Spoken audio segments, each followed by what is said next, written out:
Everyone, it's time for us to go and take a look and see how to go ahead and fix your fingerprint sensor on your Samsung Galaxy phone if for some reason it's just not working.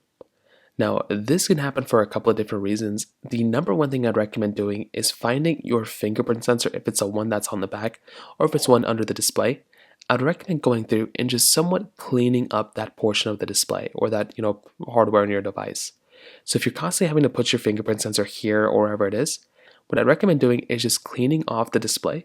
So grab a t-shirt, grab something, and just go and start kind of like rubbing that particular side of that display. Don't go too hard on it, just like a cloth, nothing abrasive, and you just want to go and see if that ends up fixing it. A lot of times if you have water or smudges or like food marks on your screen, it's probably not going to work out that well. But also if you have like a bad screen protector or if there's a portion of your screen protector that's kind of like that, that can also cause some issues there too. So you may want to make sure that the screen protector you're using or whatever is that, it's in good quality, there's nothing wrong with it, because that can also help fix some of those problems as well.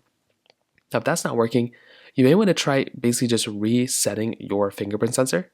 So what you can do is make your way over into your settings application, which is right here. You then want to go and find your fingerprint sensor option. So find wherever the fingerprint sensor option is here. It could be in security and privacy.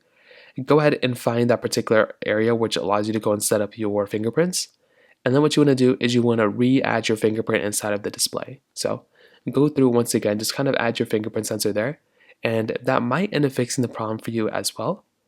Now, if you do that and that's still not working, the next thing I'd recommend doing here is to go through and basically scroll into your software update panel. So click on the software update, click on download and install, and basically just download and install the latest update available for your phone, because that could end up fixing the problem for you as well. So those are a few different ways to fix it. If you have any other thoughts or questions, let me know in the comment section below.